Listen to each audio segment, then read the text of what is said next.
En el siguiente video vamos a estudiar la representación gráfica de un vector en coordenadas polares o rectangulares.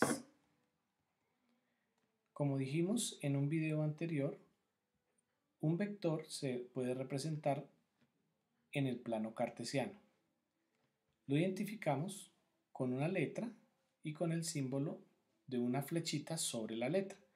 Y esa representación corresponde a una pareja de números XY. Este par ordenado XY corresponde a un punto del plano cartesiano.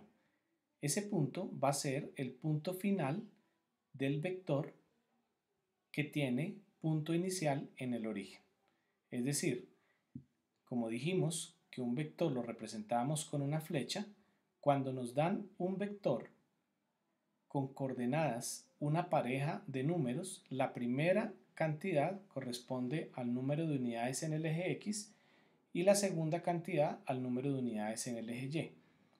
Y trazamos una flecha que tiene punto de inicio en el origen del plano cartesiano y punto final en el punto de coordenadas XY del plano cartesiano. A este vector lo llamamos en este caso vector A. Esto significa que desde el origen vamos a correr X unidades en sentido del eje X positivo y Y unidades a partir del punto X. El inicio del vector corresponde al origen del plano cartesiano y el final al punto de coordenadas XY. A este sistema de coordenadas lo llamamos sistema de coordenadas cartesianas o sistema de coordenadas rectangulares. Veamos algunos ejemplos. Si el vector A tiene coordenadas 6, 4, desde el origen estamos corriendo 6 unidades en el eje X y a partir de ese punto 4 unidades en el eje Y.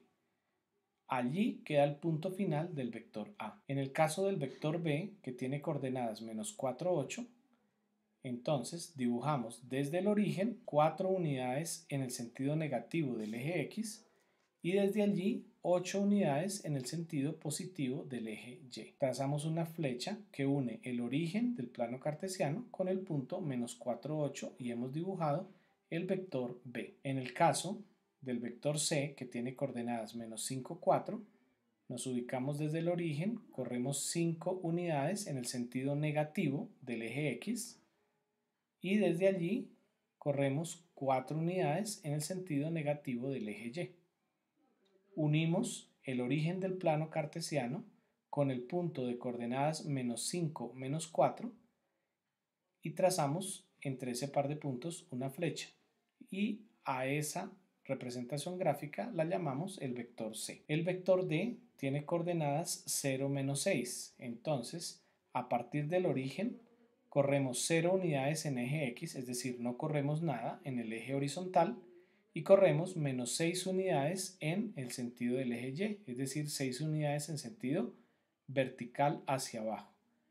Y en ese punto queda ubicado el vector D. En este caso, este vector es un vector que está sobre el eje Y negativo. En el caso de las coordenadas polares, no tenemos una pareja de números XY, sino una pareja que representan una magnitud y un ángulo. A la magnitud nos referimos para hablar de la longitud de la flecha que estamos dibujando y al ángulo nos referimos a la medida del ángulo trazado desde el eje X positivo o eje horizontal. Este ángulo nos indica la dirección del vector.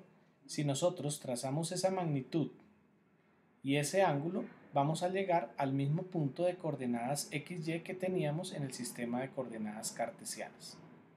Entonces, a este sistema de coordenadas lo llamamos coordenadas polares. Por ejemplo, si hablamos del vector M, 8,30 grados, quiere decir que el vector M mide 8 unidades y está ubicado a 30 grados del eje X positivo. En el caso del vector N, 5, 90 grados, ubicamos un vector desde el origen de magnitud 5 y en ángulo de 90 grados. Es decir, este vector estaría sobre el eje Y positivo.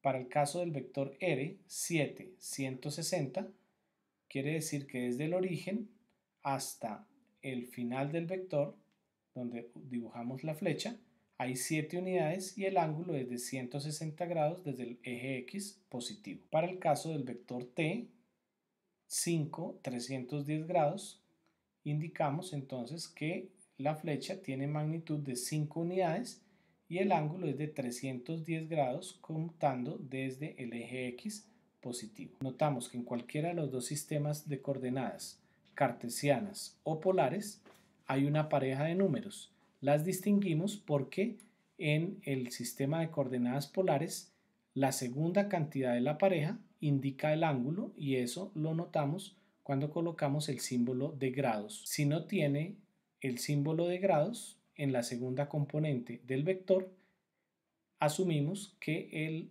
vector está dado en coordenadas rectangulares. Si este video te pareció de utilidad, te agradezco que le des un like y te suscribas al canal. Ahora aparecen otros videos relacionados con vectores que seguramente pueden ser de tu interés.